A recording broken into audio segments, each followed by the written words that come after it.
Hi everyone. మనం ఈ వీడియోలో 23rd జూన్ ఆఫ్టర్నూన్ జరిగిన ఇంగ్లీష్ ప్రొఫిషియన్సీ టెస్ట్లో అడిగిన క్వశ్చన్స్ అండ్ ఏ టాపిక్స్ మీద క్వశ్చన్స్ వచ్చాయి అనేది డిస్కస్ చేయబోతున్నామండి. సో ఫస్ట్ మీకు కానీ నా కంటెంట్ నచ్చినట్టయితే లైక్ చేసి షేర్ చేసి సబ్స్క్రైబ్ చేయండి సో దట్ ఇంకొన్ని వీడియోస్ చేయడానికి నాకు ఎంకరేజ్మెంట్ అనేది ఉంటుంది.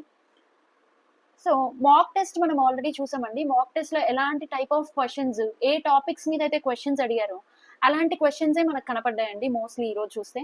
సో టాపిక్స్ ఏమేమి వచ్చాయి అని అంటే, so mostly simple, complex and compound సెంటెన్సెస్లోకి చేంజ్ చేయమని నియర్లీ ఒక 3 to 4 క్వశ్చన్స్ అయితే అడిగారంటండి. Simple, complex and compound sentences మీద క్వశ్చన్స్ అడిగారు. అంటే ఒక సింపుల్ సెంటెన్స్ ఇచ్చి దీన్ని కాంపౌండ్ సెంటెన్స్లోకి చేంజ్ చేయమని, కాంపౌండ్ సెంటెన్స్ ఇచ్చి దీన్ని కాంప్లెక్స్లోకి చేంజ్ చేయమని, ఇలాంటి క్వశ్చన్స్ ఎక్కువగా అడిగారండి. ఒక 3 to 4 వరకు అడిగారు. Next active voice and passive voice. So active voice నుంచి ప్యాసివ్ వాయిస్లోకి చేంజ్ చేయమని. నెక్స్ట్ రిపోర్టెడ్ స్పీచ్ మీద ఒక క్వశ్చన్ అడిగారండి. రిపోర్టెడ్ స్పీచ్ మీద మనకు ఒక క్వశ్చన్ పడింది ఈరోజు. So next most of the questions చూసుకుంటే ఏమో టెన్సెస్. సో టెన్సెస్ స్ట్రక్చర్ మీద. సో ఆ స్ట్రక్చర్స్ ఏవైతే ఉన్నాయో ప్రెసెంట్, పాస్ట్, ఫ్యూచర్ టెన్స్కి సంబంధించి ఒక 5 to 6 బిట్స్ వరకు చూసామండి. సో అంటే ఒక సెంటెన్స్ ఇచ్చేసి సో ఇది ఏ టెన్స్, ఆ ఫిల్ ఇన్ ద బ్లాంక్ ని ఫిల్ చేయండి, ఇలాంటి క్వశ్చన్స్ అడిగారండి. ఒక 6 to 7 వరకు వచ్చుంటాయి ఇలాంటి క్వశ్చన్స్. నెక్స్ట్ ఒక సెంటెన్స్ ఇచ్చేసి సో దాంట్లో ఉండే అండర్లైన్ వర్డ్ కి సో జనరలీ అయితే మనకి మీనింగ్ అడుగుతుండినారండి ఇన్ని రోజులు. సో కానీ చాలా మంది ఇది ఏం చేసి ఉంటారంటే ఇక్కడ యాంటోనిమ్ అడిగారండి, ఆపోజిట్ వర్డ్ అడిగారు. సో మనం కానీ ఎక్కడైనా క్వశ్చన్ చదివేటప్పుడు జస్ట్ ఒక స్మాల్ మిస్టేక్ ఉన్నా కానీ మనం మీనింగ్ అనుకొని పెట్టేసిన ఆ వర్డ్ కంప్లీట్ చేంజ్ అయిపోతుంది మనకి. ఈవెన్ ఇన్ కేస్ మీనింగ్ తెలిసిన సిచ్యువేషన్స్ లో కూడా సో మనం ఆపోజిట్ రాయమన్నాడు కాబట్టి చాలా వరకు కన్ఫ్యూజ్ అయ్యి రాంగ్ ఆన్సర్ పెట్టే ఛాన్స్ ఉంటుందండి. సో ఇలాంటి యాంటోనిమ్ క్వశ్చన్స్ ఒక 3 వరకు అడిగారు. సో ఇక్కడ చాలా మంది సఫర్ అయ్యే ఛాన్సెస్ ఉన్నాయండి. అది మీనింగ్ ఏమో అనుకొని పెట్టేసే ఛాన్సెస్ ఎక్కువ ఉన్నాయి. And correct spelling, choose the correct spelling అని చెప్పి మనకి 4 ఆప్షన్స్ ఇస్తారు కదండి. ఈ కరెక్ట్ స్పెల్లింగ్స్ అయితే మనకి ఒక 2 దాకా అడిగారండి. ఒక వర్డ్ అయితే బ్యూరో అని చెప్తున్నారు. సో నెక్స్ట్ వర్డ్ అయితే మన క్లారిటీ లేదు. అయితే కరెక్ట్ స్పెల్లింగ్స్ మీద అయితే మనకి 2 క్వశ్చన్స్ వచ్చాయి. నెక్స్ట్ చూస్తే అండి ఒకాబులరీ. సో మనకి ప్యాసేజ్ ఆర్ ఒక చిన్న ప్యాసేజ్ ఇచ్చి సో దాన్ని అండర్స్టాండ్ చేసుకొని కింద క్వశ్చన్స్ అనేవి ఇవ్వడం జరిగింది. సో ఈ ప్యాసేజెస్ కూడా మనకి ఒక 3 వరకు వచ్చాయి. సో ఈ 3లో కూడా మనకి సింగిల్ క్వశ్చన్ అడిగారు కాబట్టి ఇక్కడ చాలా వరకు టైం కన్జ్యూమింగ్ గా ఉందండి ఇదైతే.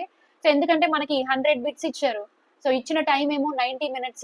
అందులో ఇలాంటి ప్యాసేజ్ టైప్ ఆఫ్ క్వశ్చన్స్ అంటే మనం కొంచెం రీడింగ్ చేయాలి, దాన్ని అండర్స్టాండ్ చేసుకోవాలి. అండర్స్టాండ్ చేసుకున్న తర్వాత కింద ఇచ్చిన క్వశ్చన్ కూడా డైరెక్ట్ గా లేదండి, అండర్స్టాండింగ్ బేస్డ్ మీదే ఉంది కాబట్టి సో ఇక్కడ కొంచెం టైం కన్జ్యూమ్ అయ్యే ఛాన్సెస్ ఎక్కువగా కనపడుతున్నాయి. నెక్స్ట్ ఆప్షన్స్ కూడా ఎలా ఉన్నాయంటే సో కౌన్సిల్. సో ఒక టీచర్ కిడ్స్ ని కౌన్సిల్ చేసింది అని ఇచ్చారండి. కింద ఆప్షన్స్ ఏమో కౌన్సిల్, జస్ట్ ఒక లెటర్ తేడా అండి. సో ఇక్కడ హోమోనిమ్స్ మీద కూడా ఒక 2 క్వశ్చన్స్ వరకు ఇలా అడిగారు. సో దానివల్ల చాలా మంది కన్ఫ్యూజ్ అయ్యే ఛాన్సెస్ ఉంది. నెక్స్ట్ క్వశ్చన్ ట్యాగ్స్ అడిగారండి. ఒక సెంటెన్స్ ఇచ్చేసి దీనికి రైట్ క్వశ్చన్ ట్యాగ్ అనేది కనుక్కోమని అడిగారు. ఈ క్వశ్చన్ ట్యాగ్ క్వశ్చన్స్ అయితే 2 వచ్చాయండి. సో మనం ఆల్రెడీ మాక్ టెస్ట్ లో ఏవైతే చూసామో అలాంటి మోడల్లోనే ఉన్నాయి. సో మీరు ఆ క్వశ్చన్ ట్యాగ్స్ కి సంబంధించి ఏదైతే కంటెంట్ ఉందో అది ఒక్కసారి చూసుకొని వెళ్ళడం వల్ల ఇలాంటి క్వశ్చన్స్ ఈజీగా చేయడానికి అయితే ఛాన్స్ ఉంది. Next degrees of comparison. So comparative degree మీద ఒక క్వశ్చన్ అయితే అడిగారండి. సో కంపారిటివ్ డిగ్రీ ఒకటి ఇచ్చేసి సో దాని అని ఇచ్చారు. సో దాని ముందు ఆ వర్డ్ కూడా చెప్తాను, ఇండస్ట్రియస్. ఆ వర్డ్ అయితే ఇండస్ట్రియస్ అండి. సో దీనికి more than, next more industrious than, more industrious than అని ఇలా కొంచెం ట్రిక్కీగా ఉన్నాయండి ఆప్షన్స్ అయితే. సో నెక్స్ట్ ఆర్టికల్స్ మీద అయితే 3 క్వశ్చన్స్ వచ్చాయండి. So A and the and దీని యూసేజెస్, మనం ఎక్కడ ఇది యూజ్ చేయాలి అనేది ఒక్కసారి మనం గూగుల్ చేసుకొని వెళ్ళడం వల్ల కూడా మనకు కొంచెం యూస్ అయితే ఉంది. నెక్స్ట్ మోస్ట్లీ ప్రిపోజిషన్స్ మీద కూడా అడిగారండి. ఒక సెంటెన్స్ ఇచ్చేసి ఈ కాంటెక్స్ లో మీరు ఏ ప్రిపోజిషన్ అయితే యూజ్ చేస్తారు, లైక్ సిన్స్, ఎక్కువగా కనిపించిన ఆప్షన్స్ చెప్తున్నాను, since, before, from, of, so ఇలాంటి క్వశ్చన్స్ అడిగారు. నెక్స్ట్ చూసుకుంటే మనకు ఒక క్వశ్చన్ అయితే కొంచెం డిఫరెంట్ గా కనిపించింది. సో ఇది మోస్ట్లీ గెస్ చేయడానికి తప్ప వేరే ఛాన్స్ అయితే లేదు. సో మనకి అవెన్యూ అనే వర్డ్ కి షార్ట్ ఫామ్ అడిగారండి. ఆప్షన్స్ కూడా ఏవిఈ, ఏయు ఇలా ఉన్నాయండి ఆప్షన్స్ కూడా. సో అవెన్యూ అనే వర్డ్కి మనకి లైక్ డిక్షనరీలో అనుకుంటాను. సో ఈ డిక్షనరీలో షార్ట్ ఫామ్ ఏమి అనే క్వశ్చన్ పడింది. నెక్స్ట్ సేమ్ సంథింగ్కి షార్ట్ ఫామ్ ఏంటి అని అడిగారండి. సో ఇలాంటి క్వశ్చన్స్ ఏంటి అని అంటే మనం ఏమి రెగ్యులర్గా డిక్షనరీ చూడట్లేదు ఈ కాలంలో. అండ్ ఇంకొకటి ఇక్కడ గెస్సింగ్కి ఎక్కువ ఛాన్సెస్ చేసినా కానీ మనకి 100% రైట్ అవ్వకపోవచ్చు. సో ఇలాంటి క్వశ్చన్స్ ఏమవుతుంది అని అంటే మోస్ట్లీ చాలా మంది తప్పు చేసే అవకాశం ఎక్కువ ఉందండి. ఇప్పుడు ఏవిఈ అని పెడతారా ఏయు అని పెడతారా అంటే మోస్ట్ ఆఫ్ ద క్యాండిడేట్స్ ఇక్కడ కన్ఫ్యూజ్ అవుతారు. ఇక్కడ సంథింగ్ కి షార్ట్ ఫామ్ అడిగారండి. ఆప్షన్స్ కూడా ఎలా ఉన్నాయంటే చాలా వరకు నియర్ బై ఉన్నాయి. ఇంకొక క్వశ్చన్ చూస్తే కేర్ ఆఫ్ కి అబ్రివేషన్ ఏంటి అని అడిగారండి. అబ్రివేషన్ అడిగారు కేర్ ఆఫ్ కి. సో అక్కడ ఆప్షన్స్ కూడా కేర్ ఓఎఫ్ఎఫ్ ఆఫ్ ఇచ్చారు, సో కేర్ ఆఫ్ ఇచ్చారు. సో ఇక్కడ మనము డిసైడ్ చేయడం అనేది కూడా కొంచెం కష్టం అవుతుంది చాలా మందికి. నెక్స్ట్ వొకాబులరీ మీద క్వశ్చన్స్ అడిగారండి. ఇంపిటస్ అండ్ చాలా వరకు ఆప్షన్స్ ఏంటంటే నియర్ బై ఉన్నాయి.